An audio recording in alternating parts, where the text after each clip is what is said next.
ऐसा ना हो कि फिर टिकट ख़त्म हो जाए और मुझे यहाँ पे रुकना पड़े। यहाँ पे मैं पहले यहाँ से कल जाऊँगा हिरोशिमा। एटीएम है 7-Eleven वालों का। अभी मुझे जल्दी जल्दी वापस जाना है क्योंकि उसके पास 2 ही टिकट्स रिमेनिंग थी। お値段8000円、1万円からお預かりします。2月の7の日土曜日。 तो जी ये आ गया है मेरा खाना। और जापान में जो ना मैं दूसरी बार देख रहा हूँ ये नान इतना बड़ा होता है इस किस्म। तो हो सकता है यहाँ से लोग, यहाँ पे इस गली में लोग बाहर से रह रहे हों, पुराने घर हैं जापान के। तो भाई गूगल मैप ठीक ठाक कैंसिल हो गया है क्लोज 6000 की। ये देख सकते हैं आप, 6000 पाकिस्तान नहीं है, 6000 येन की बात हो रही है। कहने की बात ये है कि जापान महंगा नहीं हुआ हमें। और यहाँ पे झंडे देख लीजिए भाई आप, ये वियतनाम का है, नेपाल, थाईलैंड, बांग्लादेश, इंडिया। अस्सलाम वालेकुम to all of you and जुम्मा मुबारक। आज मैं हूँ नागोया में और मेरा पहला दिन है। कल मैं यहाँ आ गया था। अगर आपने लास्ट वीडियो नहीं देखी तो वो देख लीजिएगा। मैं बस में आया था यहाँ पे। मेरी डॉर्मेट्री के जो करीब मस्जिद थी वो यही थी।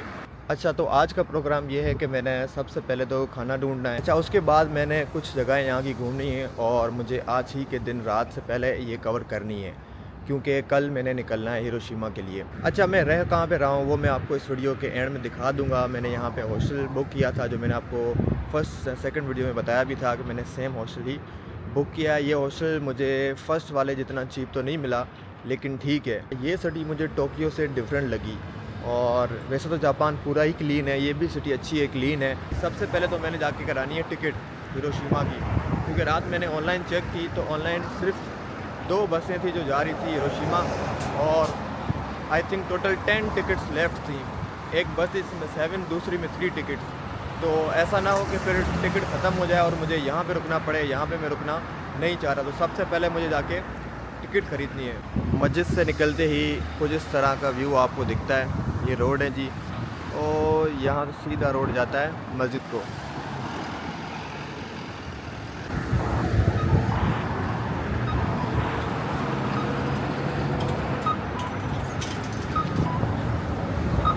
वैसे मेरा प्लान तो ये था कि मैं यहाँ से पहले ओसाका जाऊँगा और ओसाका के बाद फिर मैं जाऊँगा हिरोशिमा, और हिरोशिमा से फिर मैं प्लेन लूँगा वापसी के लिए टोक्यो। लेकिन जो फ़्लाइट टिकट है वो मैंने टिकट बुक नहीं की थी और अब वो टिकट मुझे बहुत ज़्यादा महंगी मिल रही है, इवन कि ट्रेन टिकट से भी ज़्यादा। तो अब मैंने डिसाइड यही किया कि मैं पहले यहाँ से कल जाऊँगा हिरोशिमा और कोई नाइट की वो देख लूँगा, कोई ऐसी बस जो मुझे रात को ले जाए। तो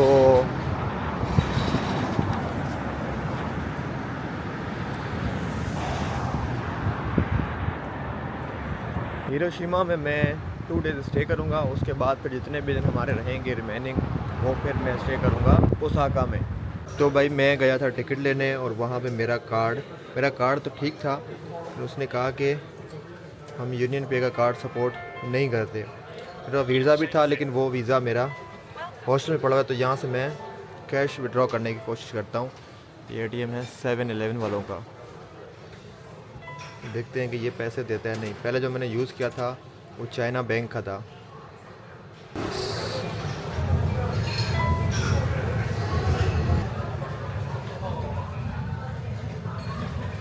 तो अभी इससे निकलवा लेते हैं 10,000 और देखते हैं कि ये हाँ पैसे आ रहे हैं। अब देखते हैं कि इसने ट्रांजैक्शन फ़ीस कितनी ली, वो मैं यहाँ पे लिख दूँगा अपनी एप्लीकेशन ओपन करके। अभी जाते हैं जल्दी। टिकट इसने एक ही नोट दिया है, ये देखिए जापानीज़ येन। अभी मुझे जल्दी वापस जाना है क्योंकि उसके पास 2 ही टिकट्स रिमेनिंग थी। तो उसने कहा कि तुम वापस आओगे तो हो सकता है टिकट ये भी सोल्ड आउट हो गई हो। तो जल्दी मैं जाता हूँ और टिकट ले लेता हूँ। ये मैं कैश लेके आ गया हूँ 7-Eleven से। बाकी इसका मैं आपको बता दूंगा कि कितनी ट्रांजैक्शन हो रही है। 7-Eleven ने कोई ट्रांजैक्शन नहीं की और डिपेंड करते हैं आपकी बैंक पे।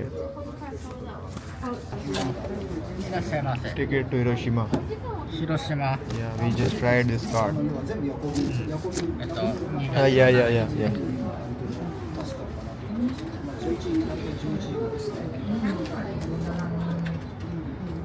じゃあお値段8000円、1万円からお預かりしますね。 भाई क्या बोल रहा है, बस हाँ ही कर रहा हूँ इसको।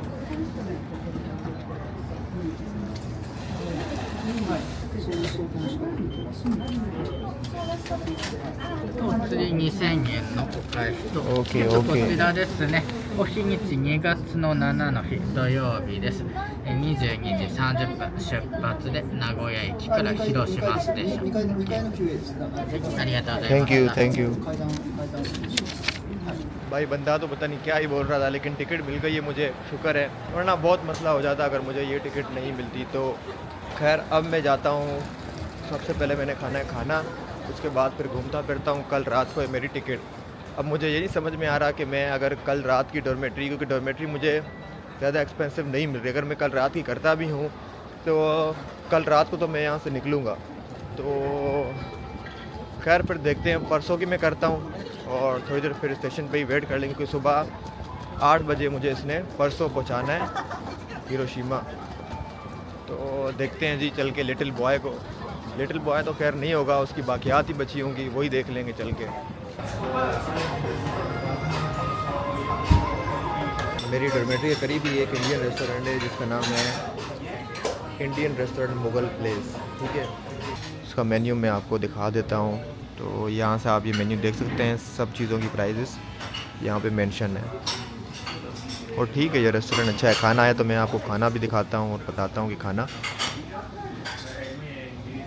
कैसा है। खैर वेटर अगर यहाँ पे जो काम कर रहे हैं वो तो इंडियन है, और कुक भी नज़र आ रहा है वो भी इंडियन ही है, वो रहा कुक अगर आपको दिख रहा हो तो जी ये आ गया है मेरा खाना। और जापान में जो ना मैं दूसरी बार देख रहा हूँ ये नान इतना बड़ा होता है इस किस्म का। खैर इसको खाते हैं और मैं बताता हूँ फिर आपको आखिर में। प्राइस मैंने आपको दिखा दी, इसकी 900 येन है, और टेस्ट देखते हैं किस तरह का है।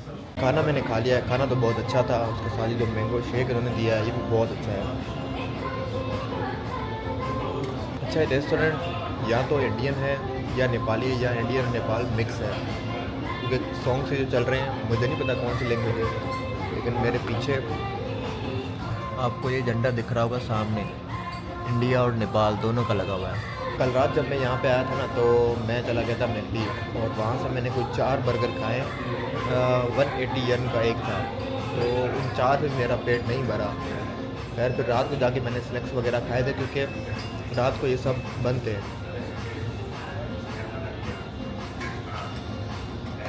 रात को मैंने चेक किया था इंडियन, पाकिस्तानी या कोई और, तो मुझे कोई भी उस टाइम नहीं मिला था। तकरीबन 10 के बाद जो मिल रहा था वो बहुत एक्सपेंसिव था, मीन्स कि वो ऊबर ईट्स से डिलीवरी आ रही थी। तो जापान में ऊबर ईट्स भी चलता है, तो ऊबर ईट्स से डिलीवरी से वो बहुत एक्सपेंसिव आ रही थी, तो इसलिए मैंने रात को फिर मैं मैकडी चला गया था। तो खाना मैंने खा लिया है, खाना इनका बहुत अच्छा था जैसे मैंने आपको बताया। और बिल की बात करें तो बिल 900 येन जो लिखा हुआ था उन्होंने वही लिया, टैक्स वगैरह कुछ नहीं लगा। तो सुबह जब मैं निकला था तब तो सर्दी इतनी नहीं थी, अब बहुत ज़्यादा सर्दी हो गई है। तो मुझे 2-3 जगहें घूमनी है, लेकिन उससे पहले मुझे अपना जैकेट जो है उसको चेंज करना होगा।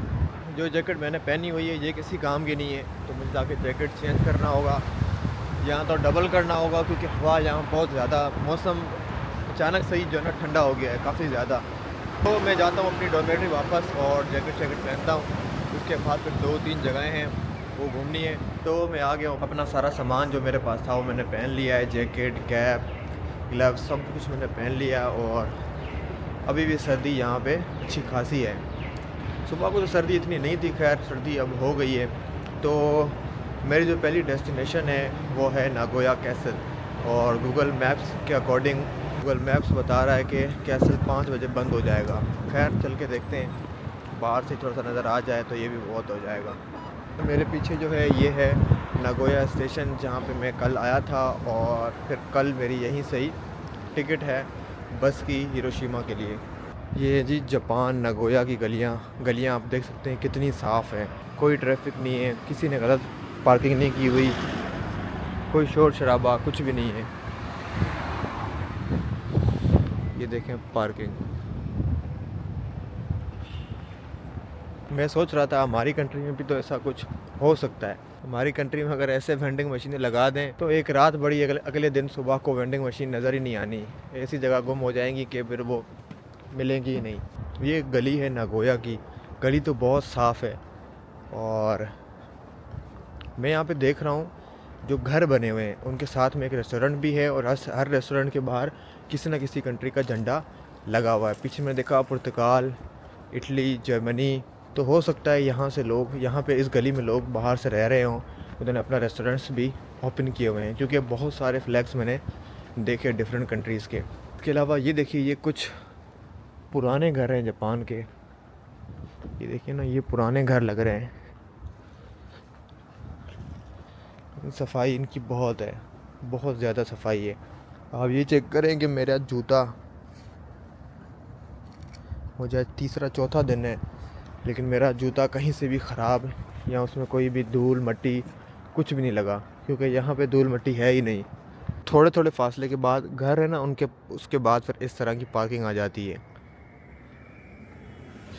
और अगर इस तरह की पार्किंग कहीं पे नहीं है तो लोगों के घर के नीचे, जिस तरह ये बाइक पार्क की हुई है ना, अंदर साइकिल्स, तो इस तरह लोगों ने अपने मीन्स के लोगों ने अपनी जो भी गाड़ी है, बाइक है, कार, उनके पास पार्किंग का सिस्टम उन्होंने अपने अंदर खुद ही किया हुआ है। ये नहीं कि गली में खड़ी कर दी। ये देखिए, ये इनका घर है, पता नहीं किसका भी है, खैर पार्किंग इन्होंने अपनी बना के रखी, और गली में किसी की भी कार आपको पार्क हुई भी नज़र नहीं आएगी। एक ये गाड़ी खड़ी है, लेकिन ये भी भाई साहब आ गए, और थोड़ी सी खैर ये रोड पे थी, लेकिन ये भी शायद टेम्पररी इन्होंने खड़ी की थी।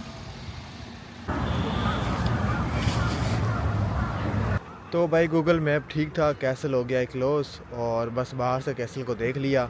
बाकी इसकी सराउंडिंग्स में आपको दिखा देता हूँ। तो अंदर जाने देते तो अच्छी बात है, लेकिन खैर टाइम के तो ये पाबंद हैं। वो रहा जी कैसल, मैं जूम करने की कोशिश करता हूँ, अगर जूम हो जाए तो। ये वाला जो है ना, ये ब्लू कलर का इसका टॉप है। 4:30 पे ये हो जाता है ऑफ। 4:30 के बाद अगर कोई भी आएगा तो आपको एंट्री यहाँ पे नहीं मिलेगी। यहाँ पे एक लेक है, देखिए जी, कुछ इस तरह का व्यू है। ये लोग बाज नहीं आ रहे, अभी भी कोशिश कर रहे हैं कि किस तरह हम अंदर जाएं और फोटो, क्योंकि ये जो लोग निकल रहे हैं ये पहले के गए हुए थे जो वापस आ रहे हैं, तो उन्होंने जाने नहीं देना, ये तो पॉसिबल ही नहीं है। ये जापान है भाई, यहाँ सारी चीज़ें अपने टाइम से ही होती हैं। अगर टाइम से आप नहीं आओगे तो आपको एंट्री नहीं मिलेगी, चाहे आप कुछ भी कर लो, यहाँ कितनी ही दूर से क्यों ना आए हों। तो खैर अब मैं देखता हूँ, जो 2-3 स्पॉट्स और हैं उधर जाता हूँ।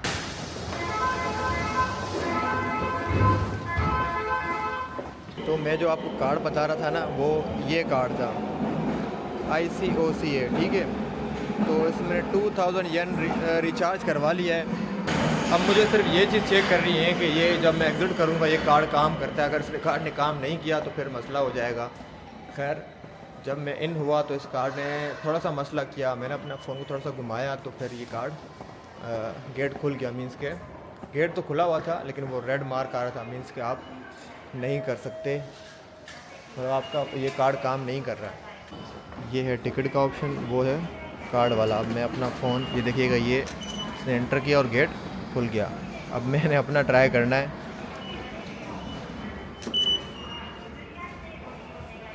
तो भाई मेरा कार्ड काम कर गया। अब मैं देखता हूँ कि मेरे चार्जेस, तो यहाँ से आप मेरे देख सकते हैं चार्जेस 210 ये। तो भाई ये आ गई है इनकी शॉपिंग स्ट्रीट। हम चलते हैं, देखते हैं इनकी शॉपिंग स्ट्रीट पे क्या क्या मिलता है।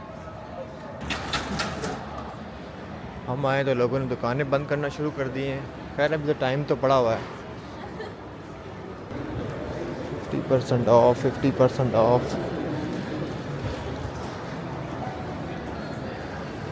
4000 येन की मिल रही है शर्ट जो मैंने आपको दिखाई, और इसको पाकिस्तानी में कन्वर्ट करने के लिए आप इसको 1.5 से मल्टीप्लाई कर दें तो फिर ये, और ये एक लोकल तो नहीं कह सकते, लेकिन एक सही नॉर्मल सी, जापान के हिसाब से नॉर्मल सी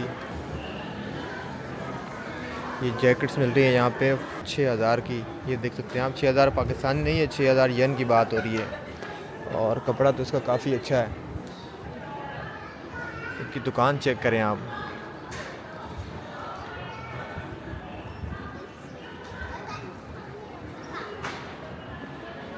चीज़ें तो उनके पास बहुत अच्छा है। इन्होंने एक चीज़ यहाँ अच्छी की हुई है, हर चीज़ के ऊपर प्राइस लिख दी है।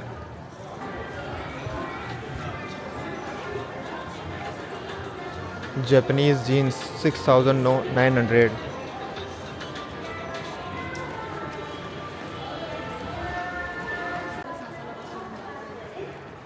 यहाँ पे मिल रहे हैं जी जूते तकरीबन 4000 येन के। जूते भी दिखा देता हूँ, और ये ऊपर वाले थोड़े उससे और महंगे हैं। तो जापान महंगा तो है, ये चीज़ें अगर आप किसी ब्रांड से ख़रीदेंगे तो जाहिर सी बात है वो इससे ज़्यादा एक्सपेंसिव होगी। लेकिन अगर इस तरह की मार्केट जो कि फ़ेमस है, और ये कुछ मुझे सस्ती दिखी हैं और नहीं, इनकी क्वालिटी तो इतनी कोई ख़ास नहीं है। और ये 1089।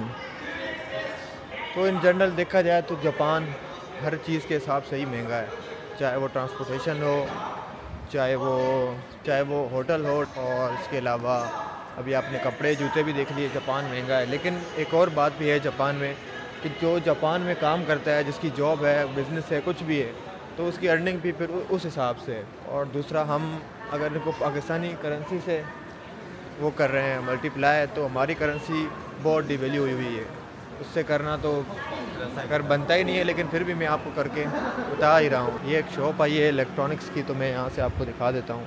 एक बात अपने ज़हन में रख लीजिएगा कि ये जो प्राइसेस हैं ये जापानीज़ येन है, और यहाँ पे ये सब लिखा हुआ है, इसका प्राइस भी इसकी लिखी हुई है। ओ तेरी खैर, ये क्या है? ये हमारे यहाँ किसी कबाड़ वाले की शॉप होती है ना, उस तरह लग रहा है। खैर, ये लग तो कंप्यूटर के पार्ट्स ही रहे हैं, सारे खोल दिए हैं। ऐसी फील आ रही है कि इस फ्लोर पे कुछ यूज्ड आइटम्स हैं। यहाँ पे ये जी यूज्ड आइटम्स हैं, I think Core i5, Core i7, हाँ ये यूज्ड ही लग रहे हैं। ये देखें ना, इस पर लिखा हुआ भी ये पास, ये देखिए पास। चलें हम नीचे चलते हैं, यहाँ तो इतना कुछ देखने के लिए नहीं है। ये एक और मार्केट आ गई है, इनके पास भी जैकेट्स वगैरह पड़ी हुई हैं। ये देखिए जी 5900 और टैक्स फ्री 8900, 4900। तो मिनिमम आपको ना इस लेवल की या इस लेवल की जैकेट, बल्कि ये तो और महंगी है, 5000 से कम की आपको एक अच्छी जैकेट यहाँ नहीं मिलेगी।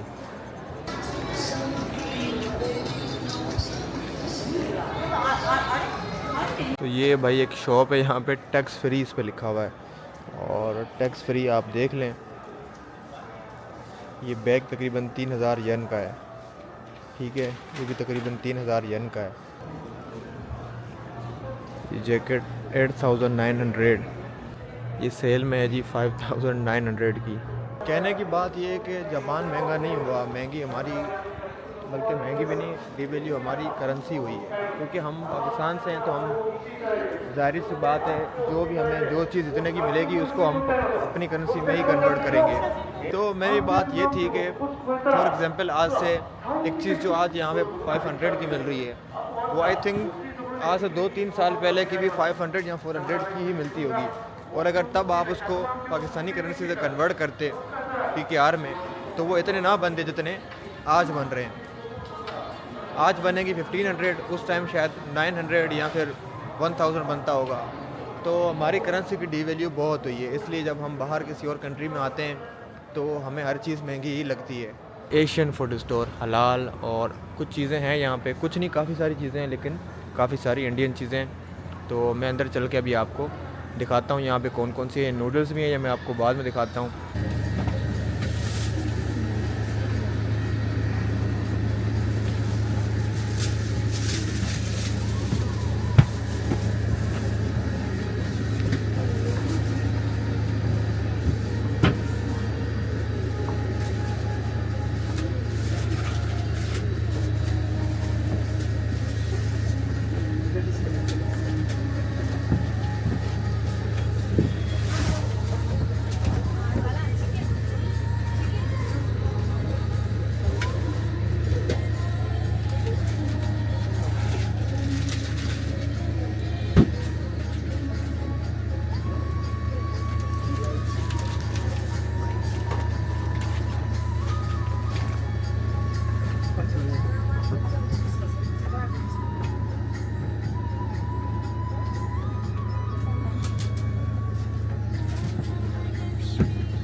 तो यहाँ पे आप देख सकते हैं, यहाँ पे इनके पास ये राइस भी हैं जो मैंने लिए थे।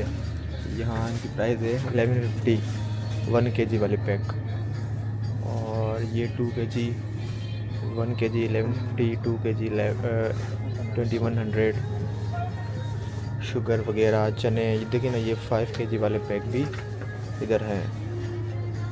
और यह सारी प्रोडक्ट्स जो हैं वो इंडियन हैं।